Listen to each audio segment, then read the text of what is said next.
अगर आपके गुड़हल के पौधों में फ्लावरिंग नहीं हो रही है तो केवल इन 4 बातों का ध्यान रखिए, आपके गुड़हल के पौधों में बहुत ज़्यादा फूल खिलेंगे।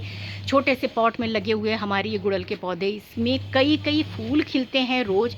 केवल 8 से 10 इंच के पॉट में लगे हुए हैं ये गुड़हल के पौधे हमारे, और ये कटिंग से ग्रो हैं। 4 बातें जो आपको ध्यान रखनी है अपने गुड़हल के पौधों में फूलों के लिए, वो है इनकी मिट्टी कैसी होनी चाहिए, इसको धूप कितनी चाहिए, इसको पानी कैसा चाहिए, और सबसे लास्ट में आती है खाद।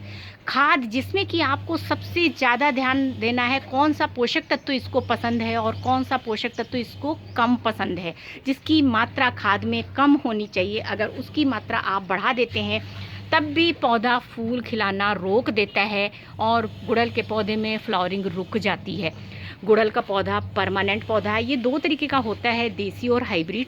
देसी में गर्मियों में फूल खिलते हैं, मार्च से फूल खिलना शुरू हो जाते हैं और अक्टूबर नवंबर तक ये फ्लावरिंग करता रहता है। ठंड में इसके फूल छोटे हो जाते हैं, डोरमेंसी में पौधा चला जाता है, रेस्ट में, और ये ग्रोथ रोक देता है। इसकी पहचान होती है, ग्रोथ रुक जाती है, कलियाँ छोटी छोटी हो जाती हैं, फूल तो खिलेंगे लेकिन बहुत छोटे खिलेंगे। लेकिन हाइब्रिड पौधे जो हैं वो ठंड में बहुत खूबसूरत फूल खिलते हैं उनमें। आजकल आपको नर्सरी पर अधिकतर हाइब्रिड पौधे मिलेंगे और ये कटिंग से बहुत आसानी से ग्रो हो जाता है। एक पौधे से कई पौधे बना ले सकते हैं आप। हमारे सारे गुड़हल के पौधे जितने भी हैं, 8 से कम 8 कलर हैं हमारे पास, और ये सारे कटिंग से ही ग्रो हैं। गुड़हल जो है एक बहुत ज़्यादा आयुर्वेद में इस्तेमाल होने वाला पौधा है। इसमें बहुत ज़्यादा गुणकारी पौधा है। इसके फूल और पत्तियां दोनों गुणों से भरपूर हैं। कई रोगों से बचाते हैं गुड़हल के फूलों की चाय।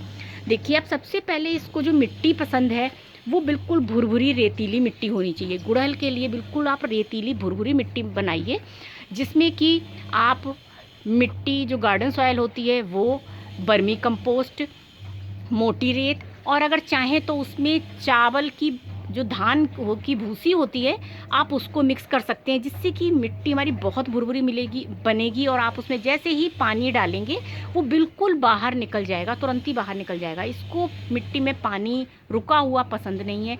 पॉट की जो ड्रेनेज है वो बिल्कुल क्लियर रखिए। पानी आप सुबह शाम दीजिए, शॉवरिंग करिए, खूब पानी डालिए, लेकिन पॉट में बिल्कुल भी ना रुके।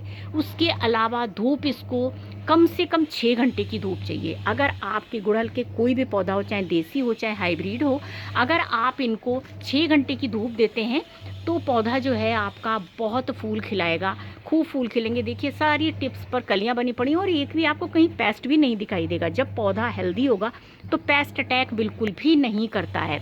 वैसे मिलीबग का अटैक बहुत ज़्यादा होता है गुड़हल के पौधों पर, लेकिन हमारे पौधे देखिए आप, एक एक पत्ती बिल्कुल क्लीन है, ना मिलीबग है ना ब्लैक बग है, कुछ भी नहीं है, क्योंकि पौधे हेल्दी हैं। इसके अलावा जब आप इसको पानी दीजिए, शॉवरिंग डेली कराइए। गर्मियों में शॉवरिंग की बहुत ज़रूरत पड़ती है और ठंड में भी। ठंड में अगर शॉवरिंग आप करते हैं पौधे के ऊपर तो पाले का असर कम होता है, कोहरे का असर कम होता है, और पौधे जो हैं इन पर ठंड की मार नहीं पड़ती है, और गर्मियों में गर्मी से बचे रहते हैं पौधे शॉवरिंग कराने से। इसके अलावा जब आप गुड़हल को खाद देंगे वो पोटेशियम और नाइट्रोजन रिच होनी चाहिए, फास्फोरस की मात्रा उसमें कम होनी चाहिए। इसलिए गुड़हल के पौधे को अगर आप डीएपी दे देते हैं तो वो फ्लावरिंग रोक देता है, क्योंकि उसमें फास्फोरस ज़्यादा होती है। आप इसको नाइट्रोजन और पोटेशियम रिच फर्टिलाइज़र दीजिए। इसको चाय की पत्ती, कॉफ़ी पाउडर, बनाना पील फर्टिलाइज़र या फिर उपले का पानी दीजिए आप, वो इसको बहुत पसंद है, और जिससे कि ये खूब फ्लावरिंग करता है। गर्मियों में आप जून तक आप इसको, जब बारिश ना शुरू हो, आप इसको सरसों की खली का पानी दीजिए, जिससे कि पौधे बहुत हेल्दी रहते हैं। बरसात में सरसों खली का पानी रोक दीजिए, कोई भी फर्टिलाइज़र बरसात में नहीं देना चाहिए। और उसके बाद आप इसको अक्टूबर में फिर से दे सकते हैं सरसों की खली का पानी, या फिर बनाना पील ड्राई करके आप इसकी मिट्टी में दबा सकते हैं, या उसका पाउडर बना के इसको दे सकते हैं। कॉफ़ी पाउडर अगर 1 चम्मच आप 15 दिन में देंगे तो आपके फूल बहुत ज़्यादा खिलेंगे और पौधे बहुत हेल्दी रहेंगे। Thank you so much for watching this video.